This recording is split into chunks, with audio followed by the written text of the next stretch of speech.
Hello mga ka-growers! Finally, natapos na natin ang ating poultry house level 2.0. Kaya ngayon ay i-reveal namin sa inyo, papakita namin sa inyo ang ating bagong poultry house para lalo pa kayong ma-inspire na bumili sa amin ng itlog. Eto, B-roll muna tayo.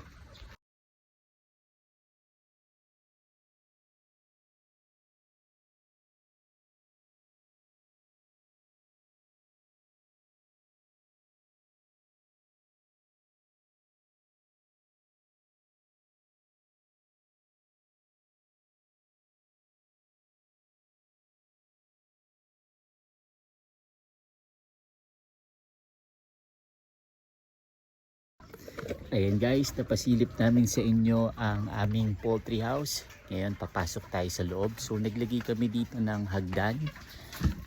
Ang lalamanin ng poultry house na to ay 6 na battery cages na tig for 48 na heads ang laman. Ayan. Magiging total capacity ng poultry house na to ay 288 heads. Kaya yan ang ine-expect natin na maalagaan natin ng solo dito sa poultry house na ito dahil di pa natin kaya sa ngayon na magkaroon ng farm worker, kaya tayo na muna.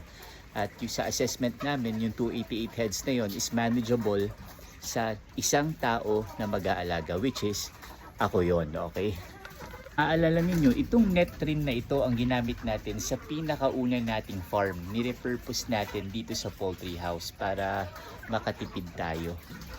So tagusan yung hangin niya, ayan, mas malalaki yung butas ng binili ko kaysa sa nauna. At ito inopen namin para tagusan yung hangin. Tapos dito, ayan, ganyan kataas siya. Naglagay kami nito dahil ang purpose nito ay para may tuntungan ako. Ayan, para may tuntungan ako pagka naglalagay ako ng tubig sa ating mga manok. Tapos ito, pinasadya natin tong area na to. At dahil saktong-sakto siya sa view pagka nandito ka. Ayan. May kita mo yung Batangas Bay. Ayan, na magiging international port. Naglagay din tayo ng solar lights dahil wala pang linya ng kuryente dito sa farm na ito. Kaya solar lights muna ang ginamit natin. Ito naman ngayon yung magiging bagong opisina natin. Ayan, syempre di mawawala yung record book kung saan nandyan yung mga number, yung mga kung ilan, yung mga pinangitlog ng ating mga manok. Tapos yung egg tray pagka mag-harvest tayo, yung mga vitamins ng ating mga manok dito natin ilalagay. Paglalagay din ako dito ng upuan para dito na ako magsusort din ng eggs. Sana mga growers ay natuwa kayo sa aming update dito sa aming poultry house. Nakakataba ng puso yung marami ninyong magagandang comments patungkol sa aming farm ventures. Kaya nagpapasalamat kaming lahat sa inyo at salamat din sa lahat ng tumatangkilik sa aming eggs. Ang masasabi lang po namin, laging fresh po ang aming eggs dahil hindi po siya nai-stock.